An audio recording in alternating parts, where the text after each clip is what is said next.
I'm astrologer and life coach Penny Dix. Welcome to my YouTube channel and welcome Aquarius to your astrological overview for the month of November. So this is for the sun in Aquarius or for the ascendant, also known as the rising sign. So this is a short heads up for Aquarius. Aquarius. How's things? Have you moved the room round again?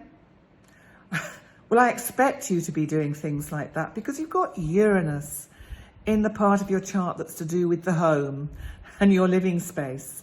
And I just wonder whether you keep thinking, no, I've looked at that picture over there for long enough and I think I'd like to move it.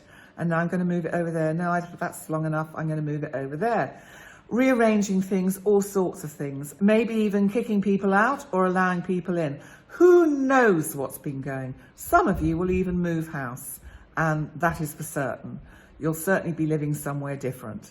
So let's have a look at what is happening, because you've got Taurus in this part of your chart, and we have this full moon total lunar eclipse on the 8th in your home sector. So this might actually put you off balance for a while.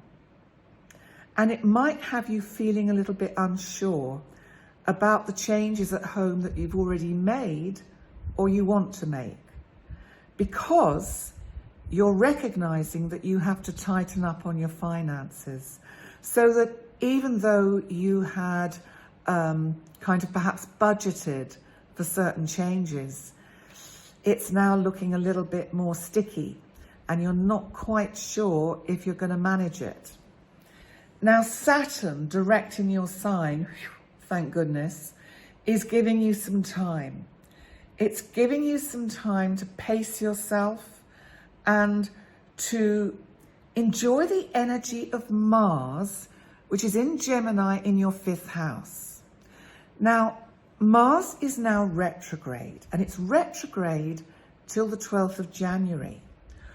What this is giving you the opportunity for is to enjoy being with friends, but talking assertively, clearing the air with people that maybe the air needs to be cleared with, and especially with people that are dependent on you. You know, you have to think as well, Aquarius, who's on your team? Who is on Team Aquarius? Because we need to look at your 7th house, Leo. Leo is all about fire and passion. And I think sometimes you don't allow your nearest and dearest to actually get near and dear to you. And maybe you just need to be aware of that and let them show you the affection they have for you.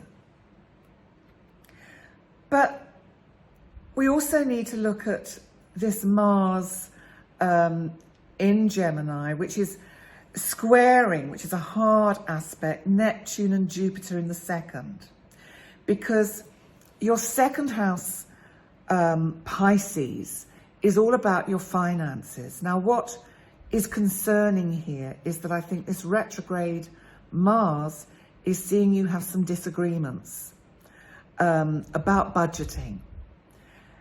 There's things you want to do. There just seems to be some discussions going on at home, and you really do need to lay all your cards on the table and be honest about the changes you would like to make, but be realistic, Aquarius. I know you have these wonderful visions for the future of how you and your loved ones' lives can unfold, but they've got to be within a realistic budget.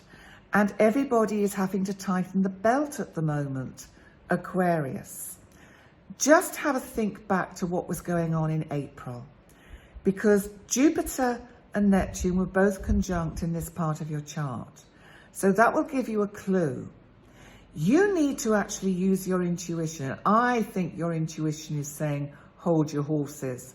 I think it's your kind of hopes and wishes that are saying, whoa, let's go. Let's do something fun and get all this going. And it's actually your, Jupiter and Neptune, your intuition is actually saying, actually, it's time to slow down. And maybe the changes that I wanted to make or we wanted to make are just not realistic at this time.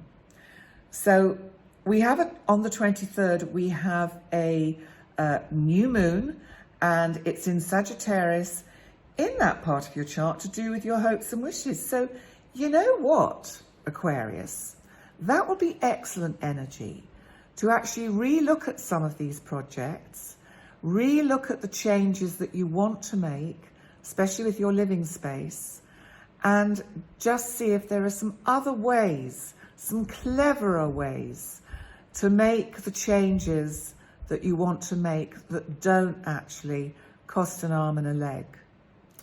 There we go. So let's now do that exciting part of the reading where I find you a tarot card for the month ahead. So let's see what we're going to get for you, because I have never got any idea what is going to come up. We just give them a shuffle. Oh, it seems to be that one that's just popping up. Whoa, wait till you see what you've got. Woo, yes, this is good. This is the Ace of Swords. Actually, you need to be careful with this card because you think you're right. And this is a card that is saying, I'm right, and I know that this is the way to do things. What this card is suggesting is, yes, you may be right, but slow down. Remember, Aquarius, you've got Saturn in your sign. Please work with Saturn's energy to take the time to make the decisions that need to be made. Because I think this is you rushing in when you need to actually slow down and take time. It's a good card, and it is about kind of cutting through all the crap, so to speak. But you know what you've got to do? You've got to cut through some of your own crap. You've got to be totally honest with yourself, Aquarius. This card is telling you to be honest with yourself. There we go. So, Aquarius, there we have it, your month of November. So thank you so much for joining me. Please remember to like, comment, and subscribe. That would be amazing. And I look forward to seeing you next time. And bye for now.